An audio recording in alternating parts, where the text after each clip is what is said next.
Hello, and welcome to the Slayin' It with Shawna podcast. Keep slaying it. If you're looking for someone who's raw, unfiltered, and authentic, you've come to the right place. And now, let's get started with your host, Shawna Martinez. Keep slaying it. Hey everyone, Shawna Martinez here with Slayin' It with Shawna and my co-host. Hi, this is Jordan. We're coming back at you. We don't even know what episode this is anymore. We're going to record so many, it doesn't really matter. I'm not going to keep naming them by the number. But we have a really heavy topic to talk about today.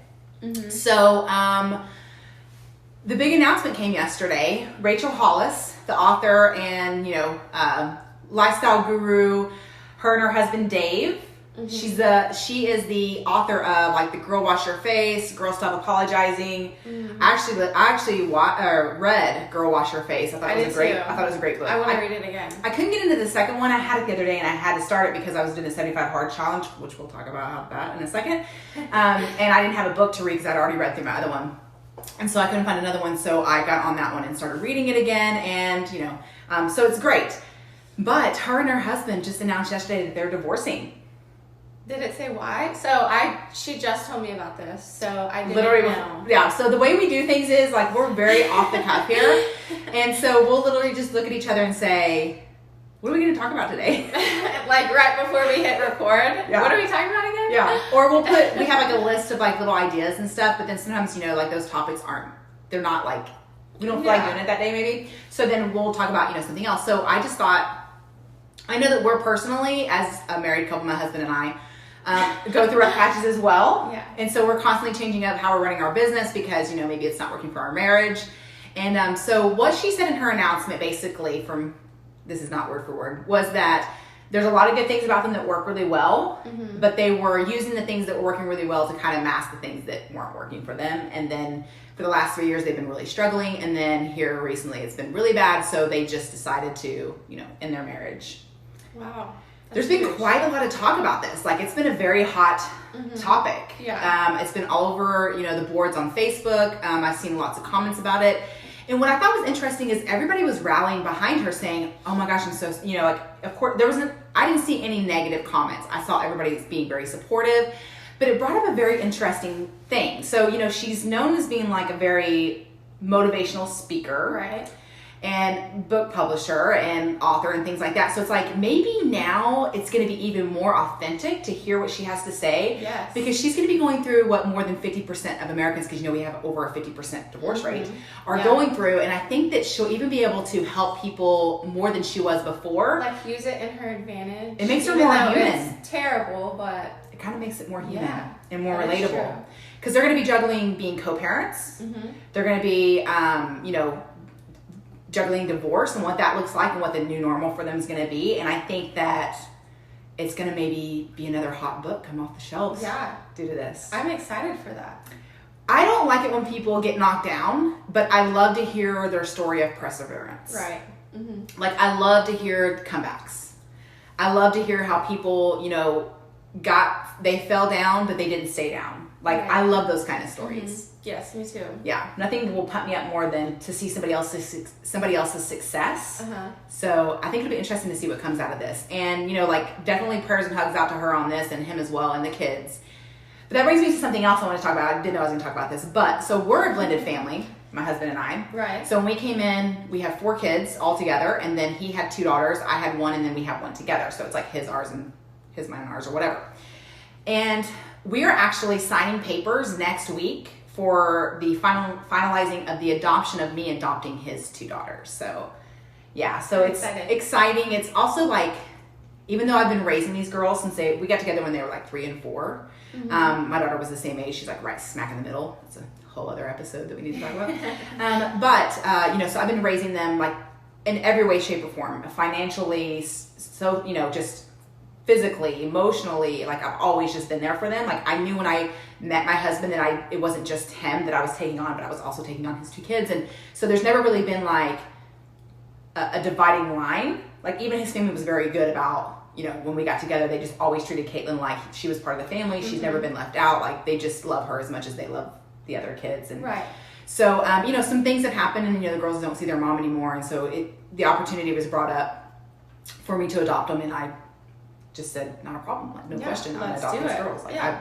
raised them anyways, like why not? But what I would say for people who go through divorce or have a blended family, and the reason why I'm talking about this is because we're talking about how, you know, Rachel Hollis and her husband are going through divorce, and I don't think they'll have a problem with it, but who knows what happens behind closed doors. But I will tell you that people who go through divorce, so we've had two very different situations with raising kids, co-parenting with the other parent. Mm-hmm. So I was with Caitlin's dad for like 6 years, and when I was 6 months pregnant, we broke up. We knew it wasn't going to work, and we didn't want to raise her in that environment. Like, we're just completely two different people. But we learned very early on, so we've always shared custody of her. And we went to an attorney, a private attorney, and we told them what we wanted, and we put it on paper, and it's never changed. It's always been that way. We've never had any issues with it. Right. We agreed to the child support, the visitation schedule, everything. And really what it came down to was, it's whatever Caitlin wants to do. Yeah. And I've had business opportunities before where I could have moved into a different area, like, you know, hours away. And I said, no, I'm not doing that because I want my daughter to be around to see her dad. And I know a lot of other people wouldn't do those kinds of things, but it's like, which brings me to my point, is everything with him has been, I mean, we've had some hiccups, you know, like we're two different people, of course, trying to raise one child. So we have difference of opinions on, you know, things, which is why we're not together. But, you know, like for the most part, we co-parent very well. But it's because we realized very early on it was all about Caitlin. Mm-hmm. So Caitlin's my daughter's name. And so it was always about her. So like even now, if she wants to go to her dad's, we live within not even 30 minutes of each other. Not a problem. She picks the phone, calls her dad. She has her own phone now and everything, so he can just contact her directly. But we never had any problems, you know, communicating and things like that. But, you know, the schedule is every other weekend. Holidays, we just work it out. And it's always been that way. We've never had any issues.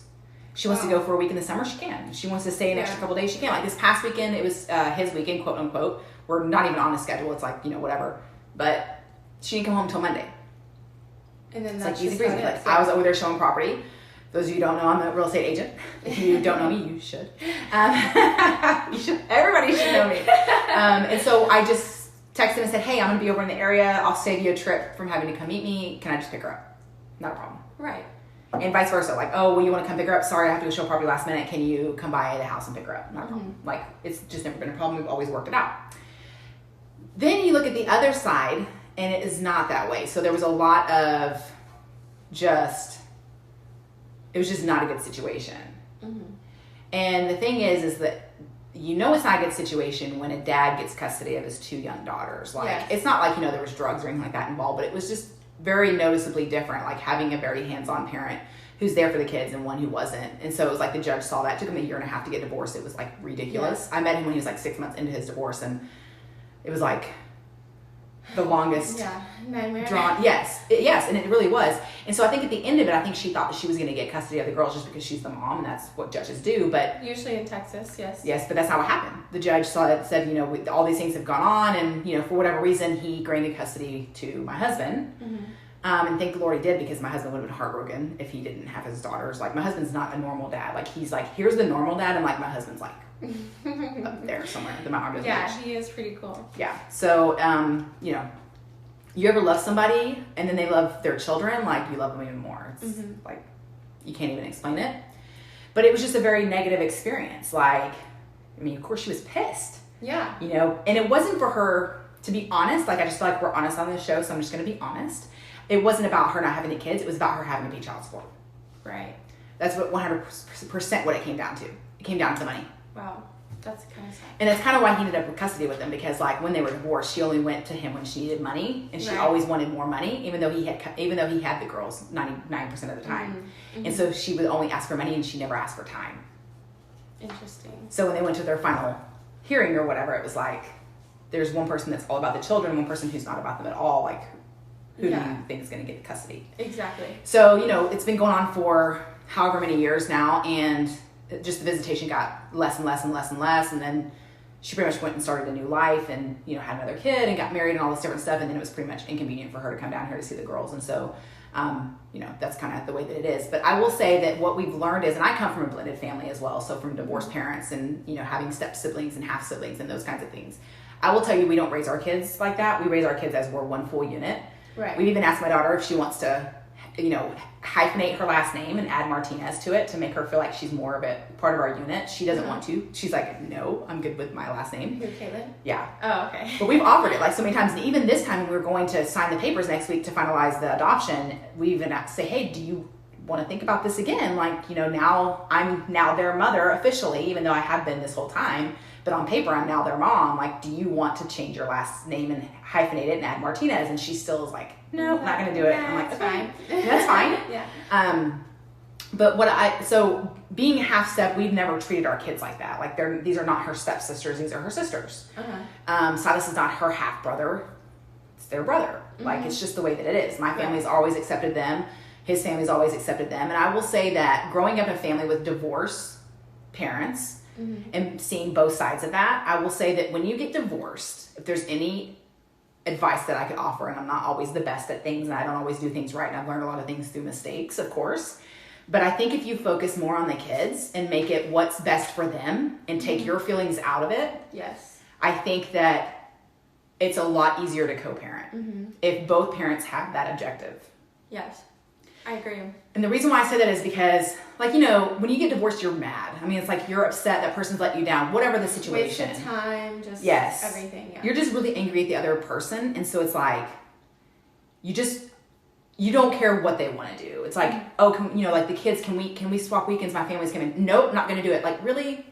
Like, come on. That's their family. Like, it's just things like that. So I just feel like even when I would make decisions when it came to Caitlin, I would always say, is this something that's good for her? And if it was, then I let her have it. And you also have to understand this is that at some point the parents are going to move on and they're going to meet other people.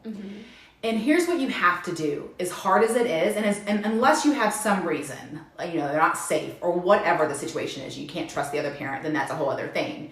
Then maybe you need to go back to court and get different kind of visitation or, whatever. Do whatever you need to do. But in a normal situation, just because you're pissed off at the other parent doesn't matter. You have to go into it thinking and trusting that the other parent's going to do what's best for the child. Right. Because I know for a fact her dad would never put Caitlin in a situation where it wasn't going to be safe for her.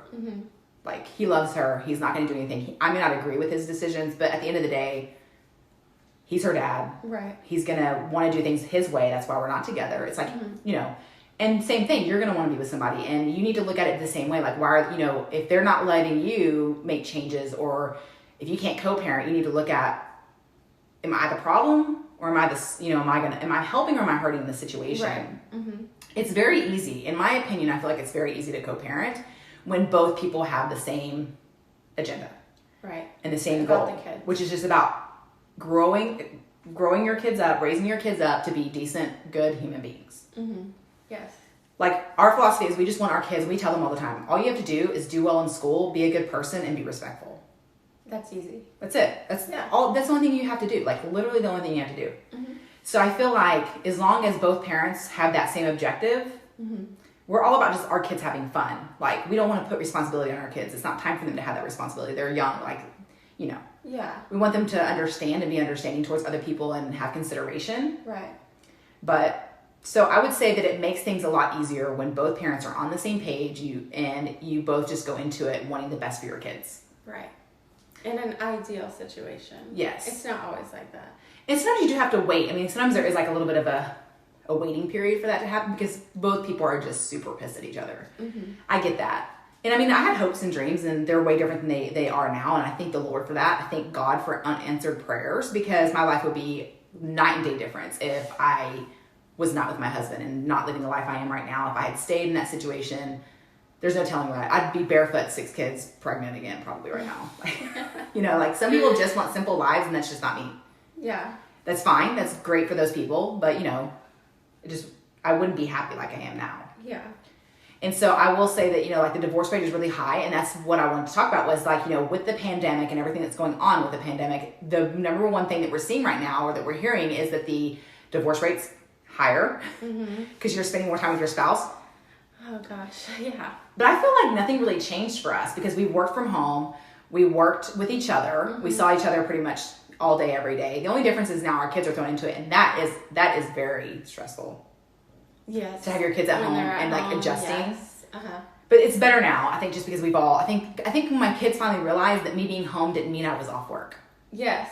I think that when they finally realized, like a couple weeks into this pandemic, that, oh, hey, wait, we are not going to be playing all day. Mom and dad are working. I think once they understood that, like, things got better. Right. Like, they just wanted to come downstairs, like, play, and you were like... Oh, it was like, what are we doing today? Let me look. I'm working and everything's closed, so I think you're staying in today. Go upstairs, play. I think you're going to do schoolwork today. You know, like our kids it made it feel like summer because we were closer to summer because it was like end of March. Mm-hmm. We just came back from spring break, so we were already on vacation. So it was like, and the week before that, flu was going rampant at their school, so they were out the week before. Right. So my kids were just like living the vacation life. And when they came back home, it was like, and we moved. So it was like all these things got us off our schedule. And if you know anything about me, like once I get off, it takes a while to get back on. Mm-hmm. But I mean, you know, work doesn't wait. You have to get back to work. And so our kids knew that we work from home, but they didn't realize that's what we do during the day when they're not here is we're working. And so it's funny because they'll come downstairs even now because they're in summer and they'll say, what are you doing today? Let me look at my schedule. I got about 10 showings, a couple listing appointments, a closing, like, oh, I'm working. What are you doing? Yeah. And so it's like, you know, and then I wonder, like, what do my kids do all day? Because they're upstairs. Mm-hmm. So that's the thing is were like. Were they here yesterday? They were. Yeah. Well, one of them was. Oh, okay. I didn't see so our youngest goes to his grandparents because they're retired and lovely and amazing. And so they keep him so that we can actually do something. Because when he's here, it's like snack time all day. And he doesn't like the girls doing stuff. It's always like, no, he wants one of us. And so it's just very distracting and we can't get anything done. So he goes to my in-laws Monday through Thursday, from like 9 to like 4.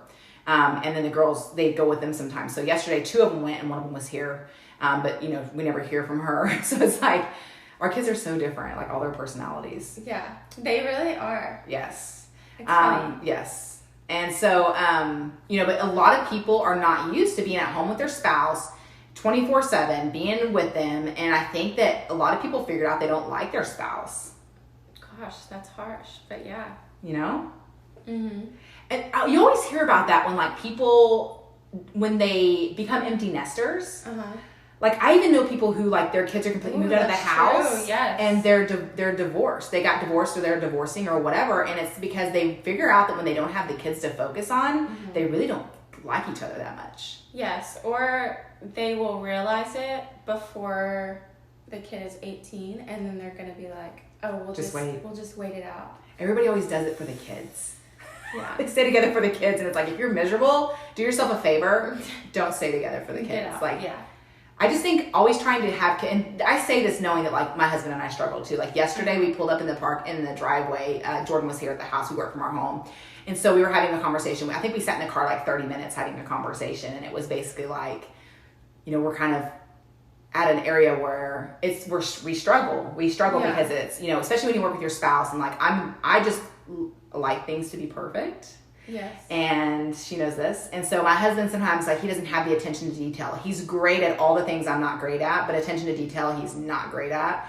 And so, like, mistakes will happen and I get irritated. And then it's like that mistake rolls over to something else and rolls over to something else. And if you are like most people, you end up blowing up over something really small, but it wasn't over that. It's over all these little things that keep. Right. So we've just come to the conclusion that he should probably have less to do in the day-to-day operation of the business and more like he has his own clients to work with. Well, I mean, y'all work from home, y'all work together, and I mean, y'all are always together. Mm-hmm. So eventually something is going to happen. Well, I think people, they forget. So, I think the thing that I've heard is a long time ago before we even got married was people always question like, should you put your kids first or put your marriage first?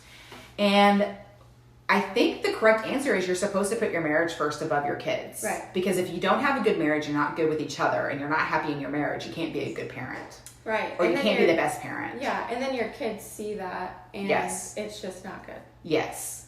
So I do think that, I believe you should put your marriage first. Having said that, in where we are in our business right now, and I just had my coaching call this morning on Wednesdays, I always have my coaching call, and he always, lights a fire under me, which is good, which is what I pay him for.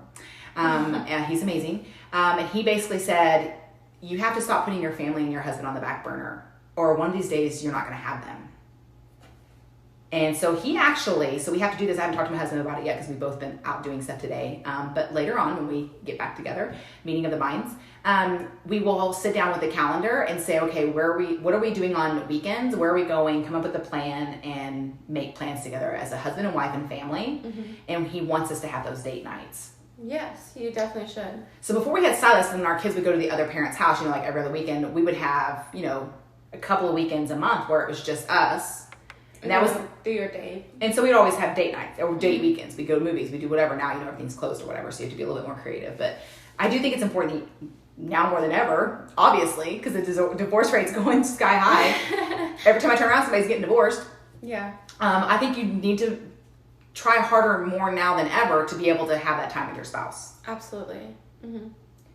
So we need to get back to doing date nights. And then we need to, set aside time for the family. So it was crazy because we went to Broken Bow, Oklahoma a couple weeks ago. I love Broken Bow. It was awesome. We're going to go back as a team. Yes. We have to book that. And so we were gone. It was great to be able to just, on a whim, book the trip. And then we stayed an extra day. Yeah, that was nice. And I just texted Jordan and said, hey, we're not coming back until Monday. Handle it. I said, I got this. And she did. And it was great to be able to do that. And that's the thing is, we're now at a place in our business. And I was telling my coach this morning, I think that in my mind, I've just been in hustle mode for so long, getting where we are. And we're in a really great place. Not to say there's not room for improvement, but we are like leaps and bounds, night and day difference from where we were when we started. But it's because of the hustle, the blood, sweat, and tears, and all the sacrificing that my family made. Because my family makes a lot of sacrifices for my dreams. I'm very lucky. But it's like now I can reap the benefits of that. It's like, you're on a cycle. It's like, I do Peloton sometimes. And it's like you're going up, you're going up on this hill, and now we're rounding up to the flat part. It's like now you can kind of take it easy. Not take it easy, right. But you have processes in place. You have a team in place. You have agents that can help us. I don't have to work 24/7. We're doing more business than we've ever done. I've had more time off than I've ever had, and I feel guilty about it because I've been in hustle mode for so long. Right.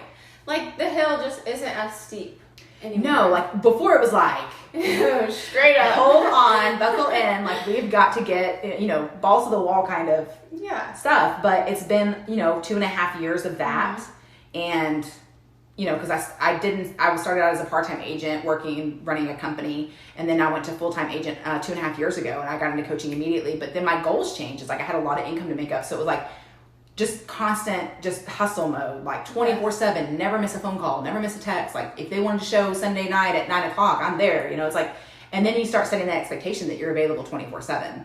Right. And when you have nobody else on your team and it's just you, then guess what? You're available 24/7. Well, guess who doesn't get that attention? Your family and your husband. And there's only so much that they can take. Like you can no longer put them on the back burner. Right.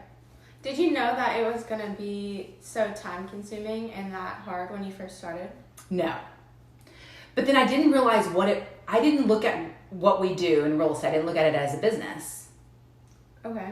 But and most agents don't, which is why there's like 87% fail rate. So in the first 5 years. What was like your reasoning to start? You're just tired of working for someone? Yeah, so it's kind of crazy we were talking about this because, it's a wake-up call. Because I left my job because I had Silas, who's our youngest. And I literally had him via C-section on Tuesday, and I had to be back at work at my job on Friday. And so their idea of maternity leave was me working from home. Well, I ran the company, so that means I was pretty much working 24/7. There was nobody to fill in for me, nobody to help me. And so I pretty much had to work from home. So I would be up at 3 or 4 o'clock in the morning sending emails, midnight. I'd have people emailing me when they woke up the next morning saying, oh my God, why were you sending an email at 1 o'clock? It's like, well, because this had to get done, and this is the only time I had to do it. Silas was up anyways. And I just remember thinking like we didn't get to spend the time that we wanted to with our kids because we were in a different place in our lives. We didn't have, we weren't as well off financially and those kinds of things as we were when we had Silas. And so it was like, we really wanted to try to do things differently. And so something had happened and I had the opportunity to leave and do real estate full time, and I took it. But my biggest factor behind that was I wanted to be more available for my family. Mm-hmm. But then you go, and the first thing I did was hire a coach, and you start watching and hanging out with people who are doing better than you are at what you do, and it excites you, it motivates you, you want to do what they're doing. But like I'm coming in off the couch basically, and I'm trying to be a multi-million-dollar producer. Right. It's great to have goals and dreams, But sometimes those can be a curse. Right. So if you don't have the right support staff, it's like, I don't know how people do it when they don't have it. Yeah. I couldn't do it without my husband. I definitely couldn't do it without my in-laws. And my kids are just very forgiving. Mm-hmm. So I know we've talked about, making your goals, your kids' goals, like making it a family thing. Because then they get excited whenever, maybe it doesn't hurt as bad when you have to leave something to go show property or, go sign a contract or whatever. And they understand more. It's not just like, oh, mom's gone again. Yes. It's like, oh, I'm working she's towards out something. doing her goals. Yeah. And getting so right now I'm working towards a boat. Let's do it. I know. And my coach is like, go find the boat you want, take a picture of you behind the wheel. And he's like, and post it in your office. So every time you're doing something and you're like, why am I doing this? You look up at that and you go, I'm doing it for that boat. And why do I want to do that? So we have something fun to go do with the kids every weekend during the summer. Right. Mm-hmm. And the kids love the boat. And Silas loves every boat. Now he sees the boat and he has to go, he wants to swim on the boat. Mm-hmm. And it's mom's boat. And I may name it that. I don't know. Mom's boat? Yeah, because my husband said, just so you know, it's not going to be called mom's boat. And I'm like, well, maybe it will. Yeah, I think it will. Has a good ring to it. I'll get a sticker for it. Mom and Silas's boat. Mom's boat, yeah. So, it's important that you have stuff to work towards, but then that brings me back to the topic is that if you don't have that support system, I could see how people who are in the business that we're in, or even anybody running a business, why the divorce rate is so high. Mm-hmm. This is not for everybody. And if I was married, 100% I'm putting this on the record, so my husband knows. They're 100% if I was with anybody else, we would have been divorced by now. Because there is a lot of sacrificing that it has to be made for something to happen the way that I want things to happen as far as like my goals and dreams. Mm-hmm. But I love what I do and I'm not going to sacrifice that. I'm not going to compromise. And then I had my broker, he said to me, but you can't have it all. And my first response back to him was, well, why not? Yeah. I feel like you can have it all, but I feel like trying to go from 0 to 100 in like 0.2 seconds, that's my problem. You can have it all. You just have to pace yourself. Yes, but I don't like to do that. Yeah, well, we're working on it. I'm in the top 2% out of 20,000 plus agents in the area in less than 2 years full time in the business. Like that's pretty much unheard of. Insane. So, and that should be enough. It's like, okay, now calm down a little bit. But no, now I've become accustomed to the business, our life. It's like an addiction. It's like, oh, now what can I do? Now what's my next goal? Oh, what am I going to crush next? And it's like, then it becomes, and that's fine, but you have to find ways to be able to make money when you sleep, hire people to come on and help you. And because you can actually do more, make more money, do more transactions if you have the right processes and people in place. And that, I feel like we finally have that. And now we're building on that. And I feel like I'm going to do more business this year than I ever have with the pandemic. Yeah. And I think that says something to my coaching and like the dedication and the hustle. But at the same time, like I no longer need to be grinding every day. Like there's no reason why I can't take 3 days off a week. Yeah, there you go. There's been several weeks in a row where I don't even take 1 day off. Mm-hmm. And so here's the thing is like on the weekends we have the kids. So I'm out doing, showing property or working. My husband's at home being a single parent. Yeah. And he was a single parent. Caught up to you and you're like, wait. So you don't realize, sometimes you just need like, I even had just kind of a heart-to-heart with my dad or just before we got on this call, and I was thinking like, he's right, like you don't realize how you come off to other people or that you say things and maybe perceive it in a different way. And it's the same with my husband. Like my husband's just the nicest, he's like a saint. Like he never gets upset with me really, and when he does, like it really hurts me because I'm like, I know that he's hurting if he's coming to me saying, hey, this is like, it's not working for me. Like, And so he'll say, well, yeah, but you don't realize how you treat us. Like you pretty much treat us like we're second-class citizens because your business comes first. And that hurts me to hear him say that because I do everything for my family because I want to take care of them. But at the same time, I'm doing it. Tom Perry's my coach. He's the head of the coaching program I'm in. And he basically told me personally to myself, he said, all this success doesn't mean shit when your family life goes to crap. Right. You look back, you do this for your family, and you look back and where are they? Like, they got used to you not being around. Yes. It means nothing. If your family life is crap, your success means nothing. Especially when you're trying to do it for your family. And they're not really seeing like all the work and stuff that you do. They just know they don't see that I'm never there. Yes. And I try to be there for like the important things. Like I always try to justify like, oh, I take my kids on trips. What's that? Yeah, but 3 or 4 trips a year, and we do take 3 or 4 trips a year as a family, and then we take a couple trips by ourselves, like as a couple, because that's us trying to reconnect and things like that. We need that desperately. But like, that's my way of trying to say, okay, I know you guys have sacrificed a lot of your time with me over the year, and I'm this is my way of trying to make it up to you. And they love it. Like, they do love trips and they love that. But at the same time, 2 or 3, 4 of those a year is not enough to make up for the rest of the time. Right. Mm-hmm. So I have to get more of a balance. Like, overall, this podcast, we're going to talk a lot about like trying to find balance with everything. And so I'm hoping, I'm better than I was, but I still have some improving to do. Right. But I wonder if that's kind of what happened with Rachel and her husband, is like they're both hustling, and he was doing like his own book. I saw he put out a book. He may have done it a long time ago. Yeah. What was his name? Dave Hollis? Rachel? Yeah. Dave. Yeah. And they've been together for like 18 years. Yeah, I knew that she was together with her husband, but I didn't really know a lot about him. They built their business together. Like, that's crazy. Yeah.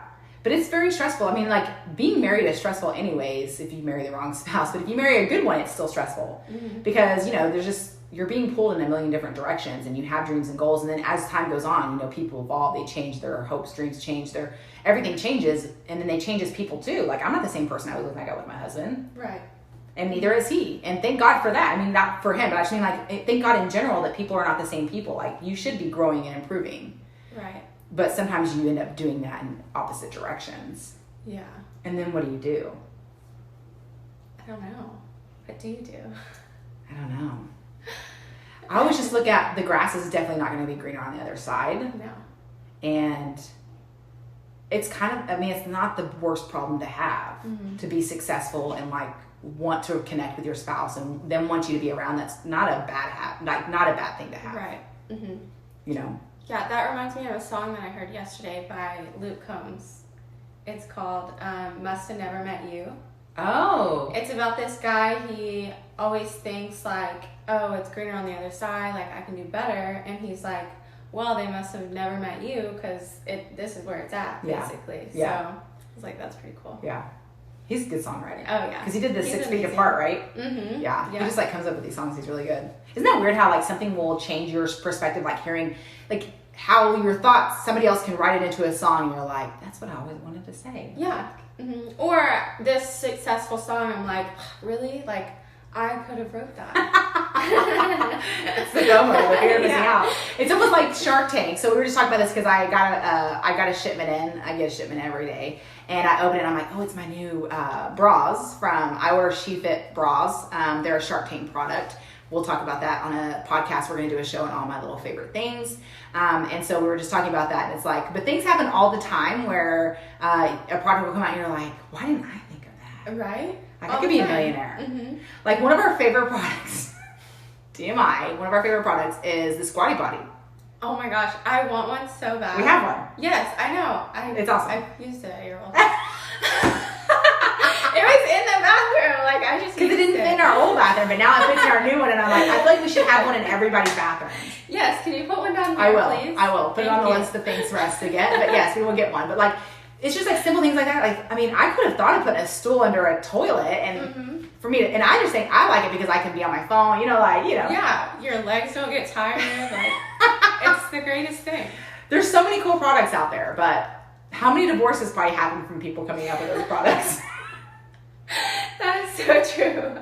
I'm just saying. Yeah. I like that I get to do the podcast and I get to talk about these things because, like, people look at, and this is what they were talking about on whenever she announced that she was getting divorced, Rachel Hollis and her husband, is that everything's always roses on social media. Yes. You don't know what's going on behind closed doors. And this is the thing is, like, it's that way for me. You look at my social media, you'll never see a negative anything on my social media. But there is all kinds of crazy havoc going on behind the scenes with family and all kinds of stuff. You'd be shocked. Mm-hmm.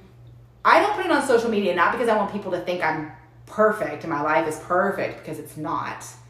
It's shit show most of the time. But, it's like beautiful chaos.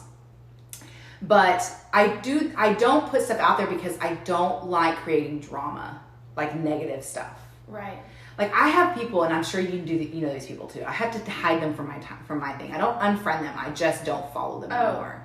Where they put everything on social media, and it's negative Nancy, everything is like, oh my God, my life, oh my this, oh my that, and it's like it's every day, all day. Yes, I used to have a friend like that, and then finally I was like, I just can't do it anymore. I can't. It's so exhausting being your friend, trying to bring you up when You don't want to be helped. Yes. So it's just like... And some people just put on there because they vent and maybe they don't have anybody to talk to. I'm lucky that I have people to talk to about it. Like I have, something happened this past weekend and I picked up the phone and called my person and I felt better afterwards. And the next day she sent me like some Bible verses and stuff like that. So I figured out whenever I've gone through tragedy who to reach out to and who not to reach out to whenever you need somebody. Like somebody can make you feel worse or somebody can make you feel better. And I just always choose to go to the person who's making me feel better. Right.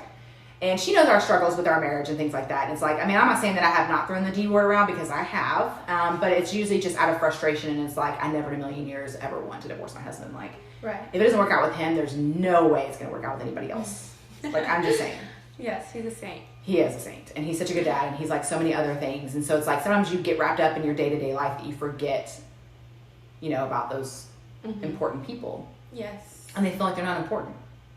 Yeah. And, and everything, all of our deals and everything go under my name because I'm the one who's the producing agent or whatever, and it's just the way we've always done it. And so, sometimes it looks like he doesn't make any money, but he does. Like, the things he does allows me to produce, which, has a value on it, has a huge value, but the checks aren't cut to him. So sometimes it's easy for him to feel like maybe he's not contributing, but he is, because if he didn't do what he did, I couldn't do what I do, and we'd be in a shitstorm of trouble. Right. Mm-hmm. It's like, it has a huge value. Maybe I should pay him a salary. I don't know. He does help out a lot. A lot. He does. He does time. Anything anybody needs. Like, he's like Mr. Fix-It guy. Like, he's on it. Mm-hmm. So I just think, like, it just is crazy because this isn't a light subject at all, but like, it also, the domestic violence is up on, like, they're saying that the cases of domestic violence are an all-time high. And like suicides and stuff. Yeah. Yeah. Because they don't have anyone to talk to. They can't go anywhere.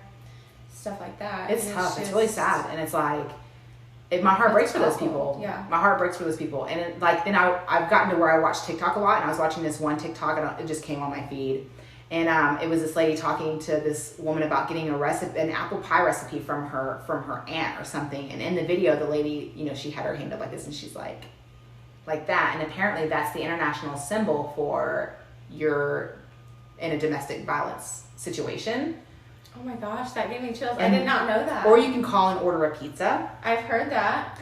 So there are different things. So if you are somebody out there who is, in a situation where you are in a domestic violence relationship, you don't have to do that anymore. Although they say it takes, sometimes 8-9 times to try to leave before you actually stay on. Mm-hmm. But the point is that you try. You need to realize that you don't have to be in a relationship like that. And there are people in plays that will help you. And so, right. Just know that, I guess this is a symbol. Yes. And then also you can call and order a pizza to 911, I think. Yes. And things like that. There were recordings of a woman calling for a pizza, and she was just like, a large pepperoni pizza, and he was like, do you need an ambulance or something? And she was like, no, just pepperoni. Yeah. And then they were like, go to this house, turn off the lights, don't create noise, and just go to the door. Yeah. Mm-hmm. I think that's good that they have come up with those things, because I think sometimes people don't leave because they don't know how. Yeah. Or they don't know what to do. Or there's not a safe time for them to leave. Or, I couldn't imagine, I haven't been ever in a domestic violence situation. I couldn't imagine being in that situation. But if I were, I think it's good that they're coming out with ways that they're trying to help people. Yeah, absolutely. Like anonymously. Yes. Yeah. So if you're one of those people, for sure, there's people that can help you. So just reach out. You can reach out to us. We can find resources for you. It's definitely not something to mess around with. But, it's like all these things are at an all-time high right now. And it's because we're spending more time with each other than we ever have. Oh, I just thought of another one. Uh-huh. Someone said the soap bar. Have you seen that one? Where on Facebook you can message your friend or whoever and say, I want to order some soap from you. You handcrafted soap or whatever. Uh-huh. And then there's like a list of the different scents, and you can order each scent, and each scent means something different. I'll have to look it up. But you send it to your friend? Yeah. Your friend needs to know. I wouldn't know. If somebody ordered me, I'd be like, you have the wrong number. Like, why are you trying to order soap? The person that you send it to they posted it on their feed. Like, hey, if this is you, order soap from me. I don't actually... Oh, I saw that. Yes. I didn't realize why everybody was putting that. Yes, I don't actually sell soap, but... order soap for me if you need help. Oh, I was wondering why that was seeing that all over Facebook. Yes, that's what it was. Got it.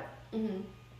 Well, I just feel like right now is I figured out that having good mental health is important. I think that one of the good things that came out from being in this pandemic is that we spend a lot of time outside. Mm-hmm. And so when I was doing the 75 hard, which I'm not anymore, we'll talk about that another time. One of my workouts has to be outside. Now I've chosen that I want to be outside doing something every day. Like I feel like it makes me feel better. Like it helps I feel like it helps me psychologically wise. Yes. Like I feel better. Mm-hmm. And, like even working out on my patio and like just, it's super hot here in Texas, like 100 degrees. That's not even going to be the beginning of the summer. It's like, it's winter compared to how it will be. I should have wore a jacket today. I know, right? It's kind of chilly outside. What is it, like 80? It was kind of chilly when I was out in a new build and there was like no trees to block anything and it was like the wind was blowing. In my video, I was telling my clients, hey, I'm out here at your house. Never mind the windblown hair. Like, don't worry about that. Don't worry about it. Don't worry about it. Don't worry about it, sweetheart. My kids crack up because now that I'm on TikTok, everything becomes a TikTok. Mm-hmm. So like something will happen and I'll say something, like, don't be suspicious. Don't be suspicious. And my kids are like, oh my God, can you please get off TikTok? Like, what is this? No, I think one of my daughters blocked me. Did she really? You're like, well. Mom's on TikTok. What are you going to do? But I think, mental health has been a huge issue right now because, like, people can't go to the doctor and things like that. And like you said, people are alone. Mm-hmm. Oh my God, I couldn't imagine being alone. Mm-hmm. I think that this pandemic really, even though we're not really out of it, but like, things are starting to ease up. People are leaving their homes again and stuff like that. But I think that it really taught me how important relationships are. Mm-hmm. Because like you're laying around in your house with your kids, most people would be like, oh, it's great. You get to be on vacation. We work the whole time, by the way. And second of all, like just laying around like, oh my God, that gets real boring real fast. Yeah, so fast. I've watched everything on Netflix. I'm bored in the house and I'm in the house bored, I tell you, it just happens. It literally happens. And my kids just crack up and then they roll their eyes at me like, Mom. Yeah. Anything to do to embarrass them. Oh, man. Yeah. I was asking Caitlin, she came back from her house, I was talking to her, and something that she said, and I was like, you mean you were in the house, you were bored in the house and you were in the house bored? And she was like, do not say that. I mean, if we're not here to embarrass our kids, what are we here for? Yeah. Yeah. So. I mean, I don't have any kids, but I'm still embarrassing, so it's fine. My kids love her, so I don't know about that. But so that's kind of what's been going on. That was the big announcement this week. And so I just wanted to jump on here, talk about it since it was fresh, and just kind of, I can understand why people are getting divorced. I know it is not easy. It's not easy to be married anyways, but try throwing in having a blended family, dealing with other parents, dealing with other cultures. Right. My husband and I are two different cultures. He's Hispanic. I'm, not. And so it's like, that even, although I love Mexican food. So I feel like, and we were talking about this yesterday, I said, I feel like I was literally meant to be in a Hispanic family. Like I love the culture about it. I love everything about it. I love your family, everything. He probably can't say the same for me, but like, teach their own, tomato, tomato. Yeah. I can't worry about him. Don't worry about it. Don't worry about it, sweetheart. And so, so that's tough in itself. And then you add in, having the pandemic and people losing their jobs, people being on furloughs, people being laid off, people, and then being in a house all day with your spouse. And if you slightly maybe didn't like them before, you're really not going to like them now. Yes, that's true. I don't know. Sometimes I think like when I even go there, and I hate to even say that, when I even go there thinking about like, what would it be like if we weren't together? Like if we got a divorce, like me, I'm just like a doer. Like, oh, I would do this, I would do that. But I really that's when you really have to think like, why did you get with your spouse to begin with? Right. Like all those characteristics are still there. He's still a very good, even though he's changed, he's the best person I've ever met. He's, he's dedicated to his kids. He honors, and just worships the ground I walk on. Like I can't say that about everybody else. And he literally says to me, and this is the part that like I just love so much about him, even though there's a lot of things. He says to me, listen, I literally live just to make your dreams come true. Like whatever it is that you want to do, like I'm always team Shawna. I love that. And I've had some pretty crazy like dreams and ambitions and goals, and he's always like, oh, that, and then he gets me the information like, oh, this is how we're going to do it. We're going to start right here. And I'm like, this is awesome. Wow. Like I come up with the ideas. He comes up with the way to get from point A to point B. And it's like, I don't know a lot of people who do that. He was meant for you. True. Mm-hmm. Thank you, Plenty of Fish. Thank you, Plenty of Fish. So anyways, that is our show today. And if you are not subscribed, please subscribe. Yeah. No way. We lied and told the kids that we met at a ball game. Because we don't want them to go back to the other parents and be like, they're not online. That's so funny. Yeah, because only desperate people do that. Yeah, no. Because I didn't have time to go out and to the bars, and nor did I want to meet somebody in the bar. But yeah, so we did. And then our first... That's so awesome. Yeah, and then our first date was the Frisco Rough Riders AAA game. And then we had our reception there when we got married and so like all kinds of y'all stuff. did meet at a ball game. I mean, it was our first date. He just came to my house to pick me up first. Yeah. And I remember immediately when I opened the door, I remember thinking, I'm marrying this man. Aww. Swear to God, true story. So cute. I know. Oh, you should write I finally wore him down. 3 years later, I was like, I'm still missing a ring. Like, when are you gonna Where's it at? He's like, I'm working on it. I'm like, you need to He order said, more. don't worry about it, sweetheart. He said, don't worry about it. They ain't gonna catch me. Ain't never gonna catch me. We can do this all day. You guys, if you're not subscribed, subscribe. Do it. Follow, like, comment, and here's the thing is like, we literally are like just whatever off the cuff, like what's going on, something happened 5 minutes ago, we're going to talk about it. Mm-hmm. If there's something you guys want to hear about, if there's a topic that you're interested in. Ask us questions. Yeah, we would love to hear what you want to hear more of, what you don't like to hear. We're open book. We want you to be as well. Honesty is always the best policy. Right. Tell us what we can do to improve and what we can do better. Like one of my friends actually said, hey, listen, I actually listened to your podcast, which I thought was funny. I actually listened to your podcast. Thank you. You're the one. But she had it up on her TV and she actually took a picture of it and posted it on her social media. And I thought that I made it, you know. So my friend from Kansas, I've made it now, Melissa. Thank you. And she said, I said, hey, since you're actually listening to it, thank you. Is there any feedback you can give me? And she goes, I would love it if you actually did a Facebook Live when you did it. And I'm like, oh, we could maybe do that. But right now we haven't figured out because we have audio recording and video recording. We'd have to have one more like gadget to be able to record to do the Facebook Live. So maybe we'll do that. But so that's coming soon. Hey, the more popular it gets, the more we'll invest in this, the more we'll do it, and the more platforms we'll put it on. Right. Mm-hmm. But right now we got YouTube and we also have Stitcher and it's on Buzzsprout. So it's syndicated to a lot of different platforms like iTunes, Stitcher, Spotify, like all the major ones, I think. And so, like us, subscribe to us, share it, and we would love to keep seeing this grow and know what you want more of and what you don't. So just make sure you give us your opinion. Right, please. Yeah. You guys have a great day and keep slaying it. This episode of the Slayin' It with Shawna podcast has ended. Don't forget to rate and review so we can continue to bring you the best content. Keep slaying it.